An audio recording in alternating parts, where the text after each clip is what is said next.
I created this glittery, sparkly, girly makeup look today. If you want to see how I created this look, and if you want to hear me rambling about ADHD, please keep on watching. We are going to start with just our eyes. These are magnetic lashes, and it took me for a minute to put them on. I'm not good with lashes, and this is the best I can do. I bought them because they sounded like an easier way to put lashes on than putting glue on. But they do look good. You can't even tell, but ignore the flaws in my lashes, okay? Focus on the good. I wanted to do this look for Valentine's Day series as my final look, but I even sat and got ready to film, but I wasn't feeling good. Physically, I was sort of sick that day. I've been very into purple and pink, as you can see. So we are going to do purplish something. Light concealer. This is from Serum London. I use this whenever I want some brightness. It's not that good with coverage. Is this a bad idea to put lashes on before? I'm gonna take some setting powder and just set the whole lid. Use from CC UK the color brown. It has a grey undertone. I have used this for about. So on the top ADHD, I even filmed a separated video because I did say I wanted to talk about it in a separate video, and I even edited the whole video. It was like 30 minutes long, but I ended up losing the footage. I didn't feel like editing it again because honestly I didn't like the video. It felt like I was explaining things too much, like little TMI, I guess. So I'm gonna talk about my experience. I'm not like a licensed psychologist or a psychiatrist or anything. So take what might help you and leave the rest. What I was diagnosed was with inattentive ADHD, which is pretty commonly ignored in women because it's hard to diagnose because the hyperactivity is internal rather than external. Obviously, there are, I think, few types of ADHD. For my eyebrows, I like a bold front brush and a blending brush and a medium toned brown eyeshadow. For the transition shade, I do this thing no matter what kind of eye look I do. I rarely don't do it. I have been always a normal kid, and I didn't know at the time that I was quite depressed and I was a very anxious child. I internally struggled as long as I can remember. In my uni years, I was struggling a lot to the point I can't even remember a lot of things. When I was like 23, 4, the year I was graduating, I think, I hit my rock bottom and I was then diagnosed with depression, clinical depression, because it didn't have a reason. I was always sad. After getting diagnosed, I was on antidepressants for a while. Just overall, I didn't have a good experience with those meds, and I didn't like my doctor because I'm a male doctor. I don't know who. I think those two, it was a good experience for me. I cut my meds off without even asking. You're not supposed to do that. Don't do that. But I did it. I'm gonna take this. You can even see this and a little bit of this. I quit the meds, but I continued to work on my mental health. If you have watched my content from other platforms that no longer exist, you know that I've been pretty into self-healing and stuff. Focus on the outer portion. It was a long journey. I think lockdown also had an impact because I had a lot of time on my hand. the same to the other eye. I made getting better with my mental health like my full-time job. It was my number one priority, and I didn't care about getting into relationships or my social life or my career, nothing. I just wanted to get better. And then I don't know for how long I did this, but I'm guessing like 5 years, since 2019. I was getting spiritual, I was getting turned to religion, I turned to spirituality, I turned to mental health professionals advice online that I can access at any time, videos of self-help books and exercises, and I was locked in, and I did anything and everything to get out of that mental cage I was living in. A lot of journaling, scripting, manifesting, meditating, mental exercises, physical workouts, affirmations, positive way of thinking, changing mindsets. There were things that worked for me, there were things that didn't work for me. I'm saying for 5 years straight, that's what I did. I'm going to take this purple shade. This is like ancient palette, as you can see. I'm gonna just the middle of the eyeball. And gradually, when you circle it like that, it blends seamlessly with eyeshadow that's already on drawing.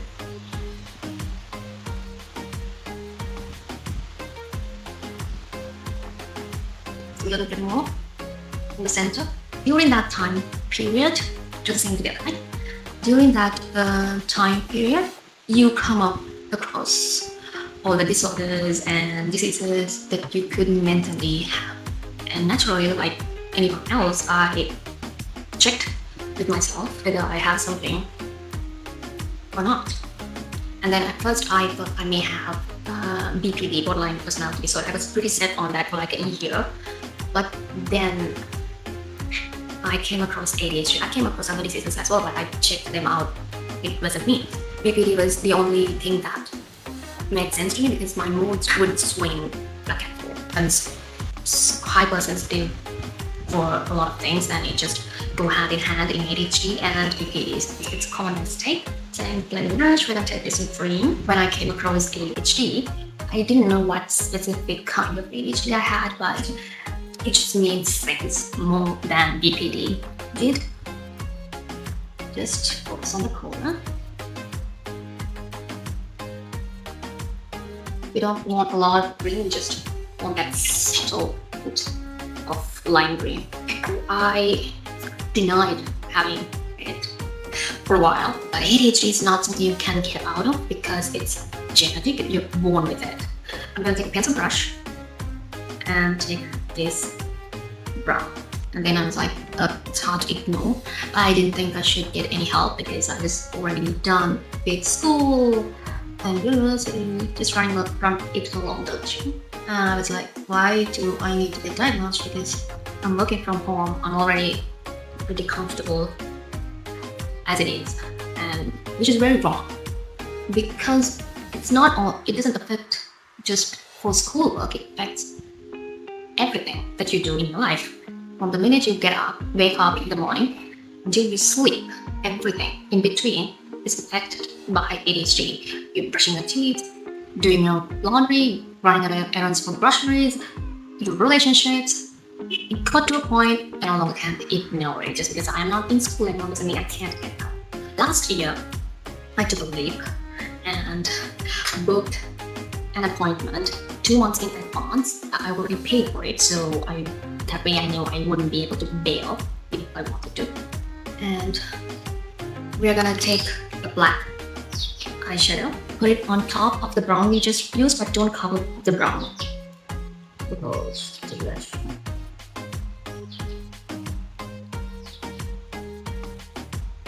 Since I had time between the day I booked the appointment and the actual day that I had to visit, I used that time in between to avoid everything that bothered me and led me to believe that I have it. And I would suggest for you to do the same because it is important, especially if you're going in as an adult. You can't go clueless to a thing. You have to know what you want. You have to know you need to ask what bothers you, how to really articulate what concerns you. We're gonna take this little eyeliner from Miss Rose. I wrote down a list because I didn't want to forget. I wrote down by hand on a paper. I think I wrote down altogether maybe 19, 20 things that bothered me. I didn't try to word them or find the right, correct terminology or anything. I just worded them however I felt at that moment.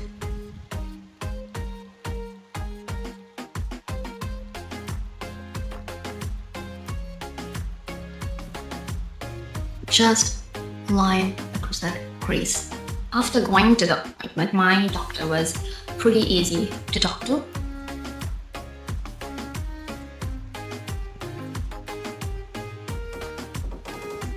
What I did was I didn't beat around the bush or anything. I went in and I was clear, and I let them know that I think I have ADHD. I want to know if I have it or not.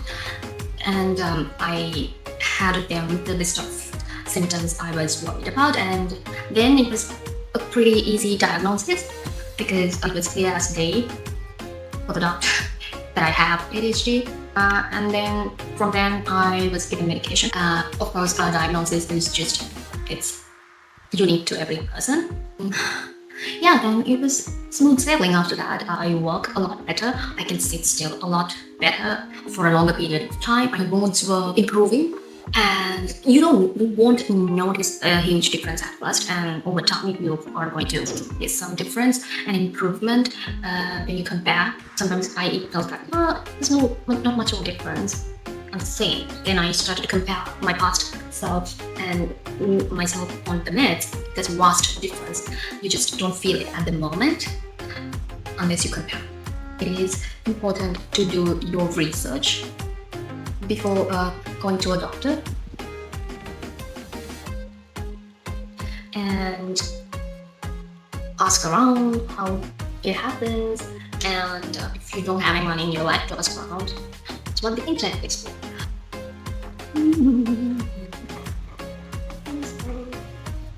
I think those things apply to any diagnosis, mental or physical. You just notice your symptoms and you track them, record them, and you go to a certified, licensed person to get proper help. And mental health shouldn't be any different. For me, it's just the same. I'm not gonna explain what I'm doing up to my face because I'm doing the same thing I do every day. The hardest part of the whole experience is realizing that I got diagnosed at the age of 29, and I had a pretty rough life in the emotional aspect. People really don't notice emotional struggle in people. If you look a certain way, if you're blessed materialistically, people automatically assume you're doing good, and they almost don't even want to believe you're having a hard time mentally. In their head, you have appointment. I don't have empty brain. The idea that I could have a better life, better quality life, emotionally, even materials. Can I say that? But I just said it. You know what I mean?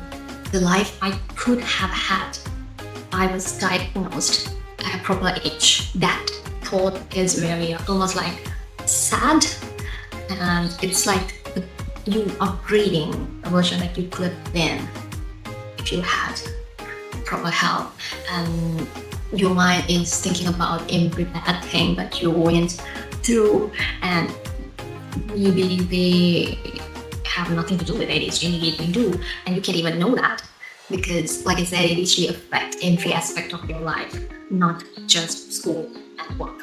It made sense to me then why none of my relationships worked, romantic or friendships or anything. Why I always felt like I was an alien. I felt very out of place my whole life, and all of that started making sense.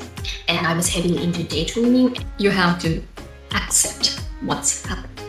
You have to accept that you weren't diagnosed when you were supposed to get diagnosed, and you didn't have support the way you needed, and you went through your puberty and adolescence years and young adult, all the pivotal ages in your life without knowing there's something different about you.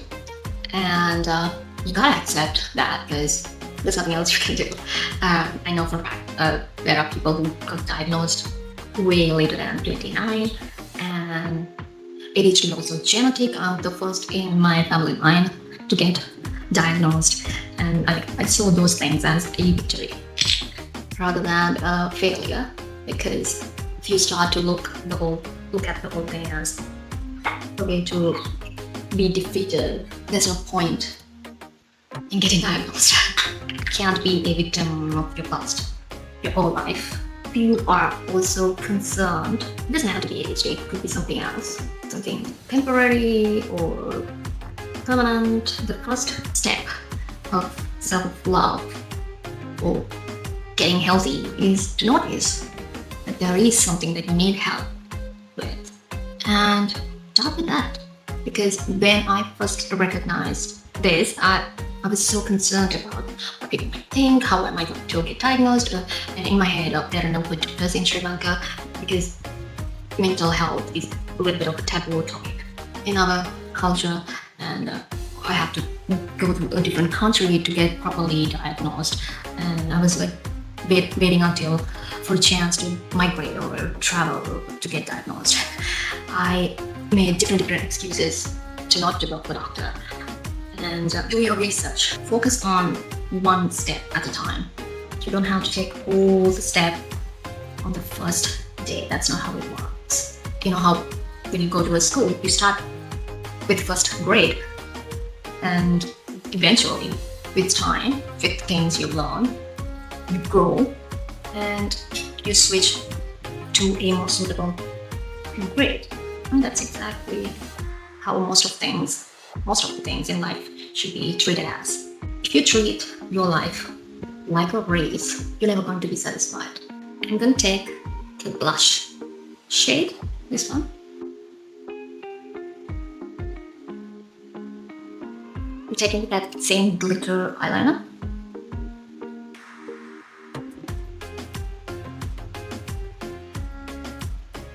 I was going to apply some stones as well, but I feel like I would be ruining the look. What are you gonna do? If you are concerned about your health, take the necessary step. You're not just helping yourself, but it affects the people around you as well.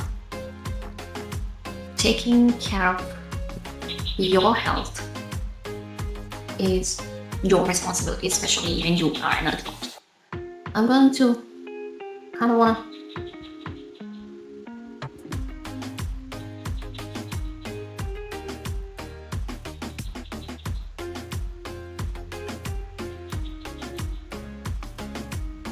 to apply this almost as the same shape. I'm going to take another clean pencil brush and take these two shades.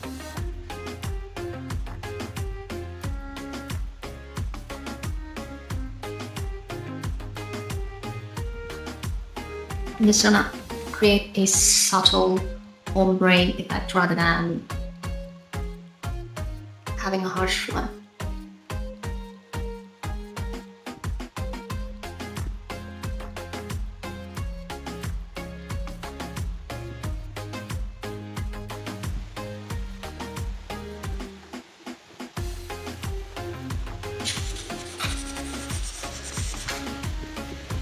Setting spray.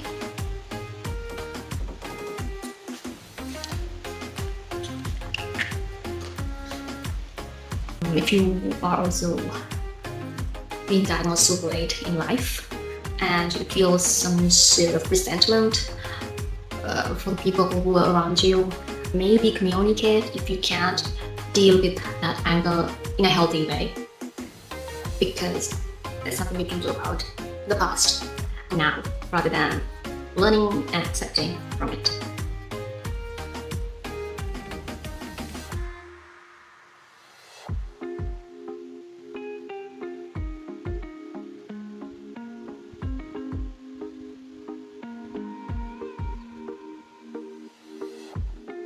It can also be pretty humbling as well.